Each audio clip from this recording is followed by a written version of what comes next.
এক সুন্দর গ্রামে টিপু নামের একটা বুদ্ধিমান তেলাপোকা বাস করত।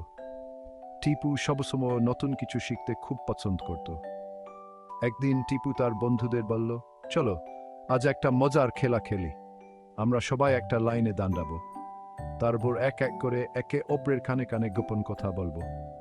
সবচেয়ে মজার গোপন কথা আর সেই জিতবে। টিপুর কথা শুনে সবাই খুব খুশি হলো। খেলা শুরু হতেই সবাই মজার মজার গোপন কথা বলতে লাগলো। এক বন্ধু বলল, আমি একবার একটা বিশাল কেঞ্চো দেখেছিলাম। সবাই হাসতে হাসতে লুটোপুটি খেতে লাগলো। আরেক বন্ধু বলল, আমি একবার মাথায় কলা রেখেছিলাম, হঠাৎ সেটা পড়ে গেল। আবার সবাই হাসিতে ফেটে পড়ল। এরপর টিপুর পালা এলো। টিপু তার গোপন কথাটা বলতে সবাই চুপচাপ হয়ে গেল। টিপু বলল, আমার গোপন কথা হলো, আমি গায়ে সোনালি রামের ধুলো লাগিয়ে পৃথিবীর সবচেয়ে অজবল তেলাপোকা হয়েছি। সবাই অবাক হয়ে টিপুর দিকে তাকালো। তারা ভাবলো, এটা তো কোনো গোপন কথা না। কিন্তু তারপরই তারা বুঝতে পারলো, টিপু আসলে তার মজার কল্পনাটা সবার সাথে ভাগ করে নিচ্ছে।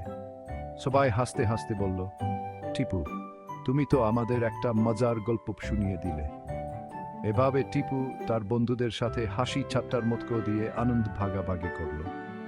সবাই বুঝল, ছোট ছোট মজার মুহূর্তগুলোই জীবনকে সুন্দর করে তোলে। তোমরা কি কখনো এমন মজার গোপন কথা বলেছ? নিচে কমেন্টে আমাদের জানাও।